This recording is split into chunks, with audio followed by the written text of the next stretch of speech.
Hi, I'm Jess Darcy, and I'm going to show how to make a soaker from a thrift store sweater. I brought a couple examples of some good materials. This one is a merino wool sweater. I find them to be a little lighter weight, but they're easy to work with. They can felt a little unevenly, so you just have to watch. You may have to cut around some areas, which is nice about soakers because you can move them around. This is probably my favorite kind. This is a lamb's wool. It felts really nice and thick. Sometimes you can find great images on them and play with them. And then this one's cashmere. It's also lightweight, but it's the softest stuff ever, so it's really fun to put on your baby.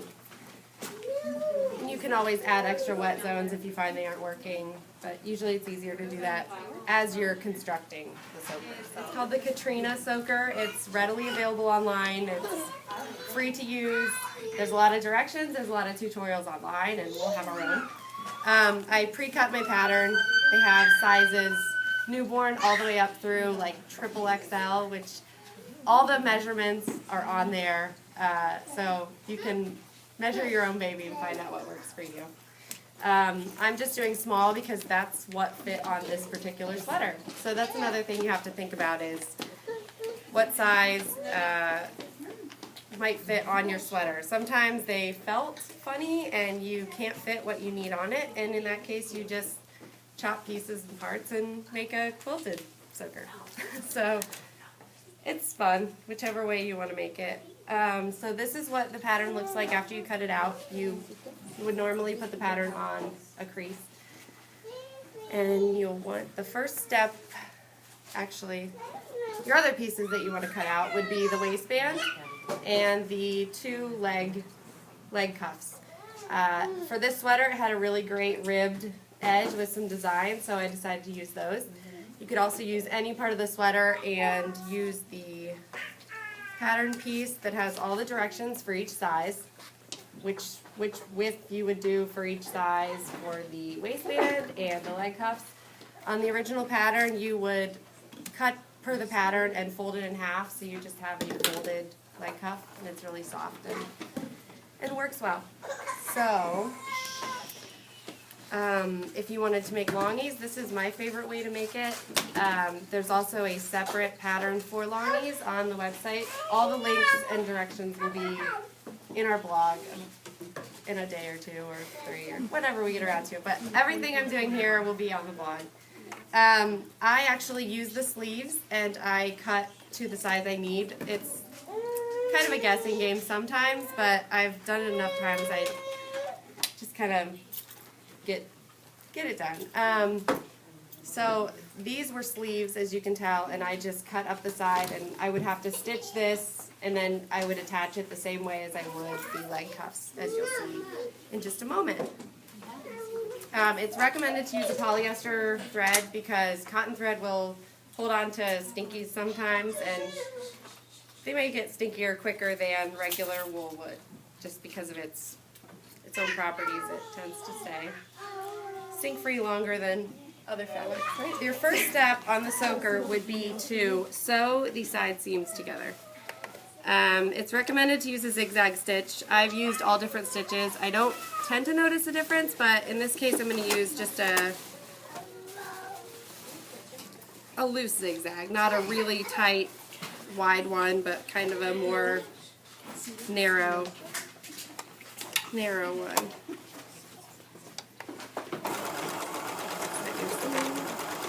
And just sew right up the side. You can pin it if you feel more comfortable doing that. Whatever your sewing skills allow. So this one side's done already. And if you have a serger, that's even better. I don't have a serger. So I just sew up the seams and it works great.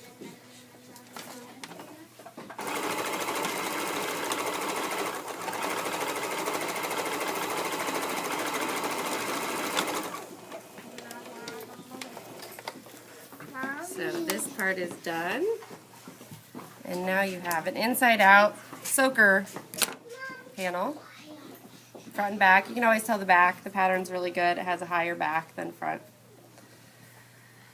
And for the leg cuffs and the waistband, we need to attach them and make them a loop. So I'm going to do that real quick. At this point, everything's sewn inside out, so the raw edges will be inside. Sometimes they get a little stuck because it's thick, or because your wool got caught on your present foot. And these I kind of just do one after the other to make it easier, and I don't use as much thread that way.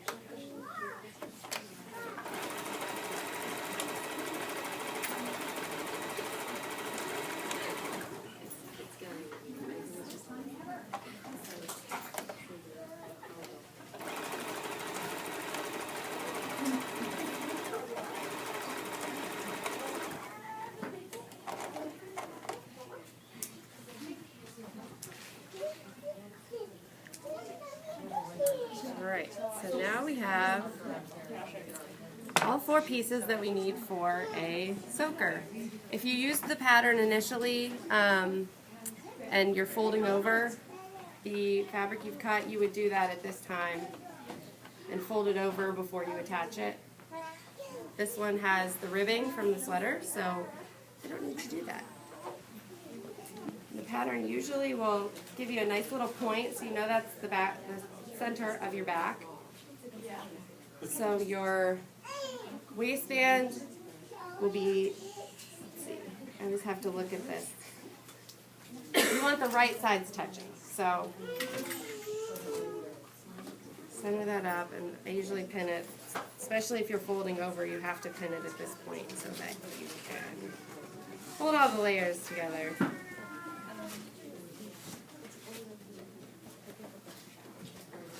And of course I've sewn them on backwards, and the seams in the front and all that. You either live with it because you made it yourself and it's still functional, or you rip out the stitches and do it again. Right side out, right side in. Seam in the back. Smaller or smallest pattern. If you have the ability to take off the, I forget what they call that. It fits over much easier. So use the same stitches and sew around this.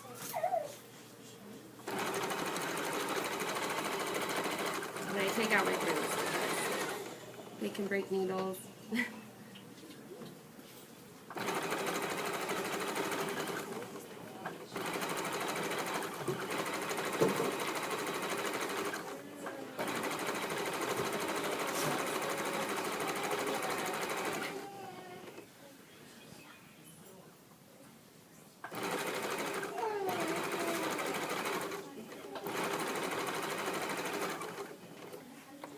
Have to line it up. Another good presser foot that works well with wool and any other stretchy fabrics is a walking foot. I purposefully left mine off just to show that it can be done with a regular sewing machine and a regular presser foot. No special needles.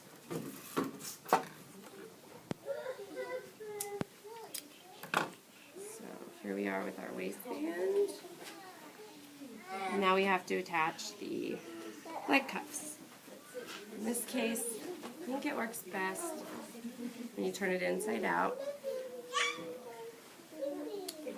I like to line up my cuff seam, I need that right side up, with the, where this fold ends up. So I just use that as a visual for where to put the leg cuff.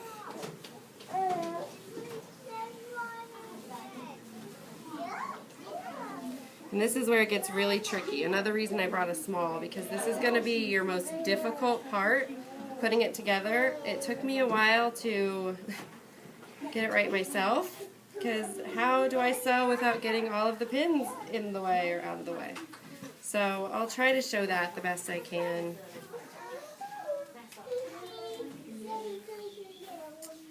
There are 2 ways. If you have a larger soaker, the legs can usually fit over this, so that's why the small is particularly difficult.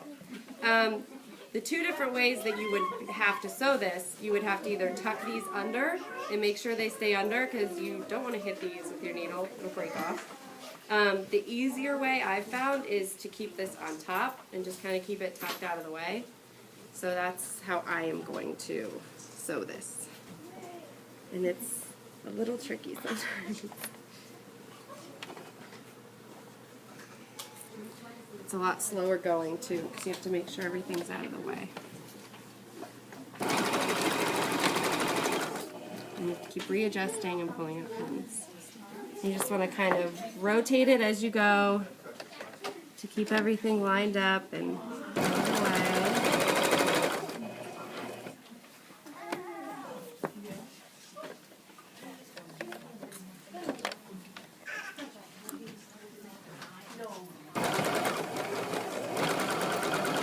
And I've missed sections before. You just go back over them once you find out where they are. You soak her with a short cuff. And see, I missed a spot. So I would turn that back inside out and just go back over it real quick. Just as with trial and error, I can tell this isn't stretchy at all. So it probably is not going to be very useful on a baby except for a newborn. So I'm going to go ahead and I will put on a leg cuff just to show the process. It's about the same, so we'll go ahead and do that just to show it as an example. Full sleeves that I just used the original seaming from the sweater. Works just as well. I just wanted these to be narrower, so I cut it down.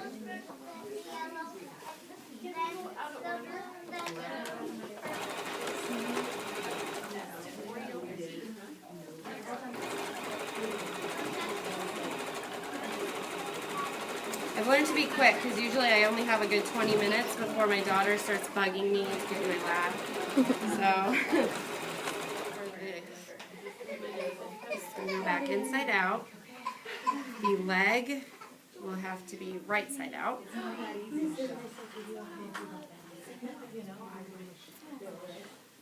And just like I did with this, I try to find my folded center mark. And this is a little awkward learning because the shape wants to line up like this, but your leg actually has to attach like this. So get that in and put the inside seam against the folded mark that you can pin it or eyeball it. I just eyeball it. And then we'll attach this the same way that we attached.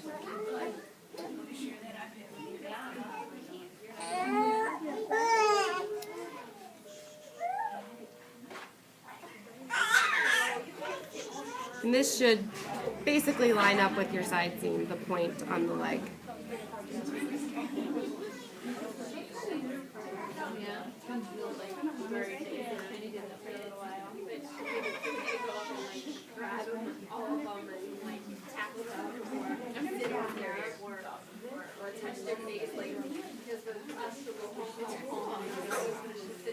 Alright, and we will attach this the same way we did the small leg cuff. This gets a little difficult because you've got your big seam here. You can spread the seam in the center or off to the side. It's your preference. Doesn't matter much with the whole construction as long as you catch the corner.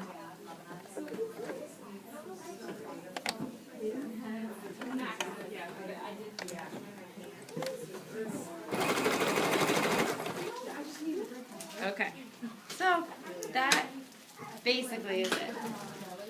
Probably take you longer. I've made quite a few at this point, so kind of whizzed through it. But that's basically what they look like with either a longie or a shorty using the Katrina pattern.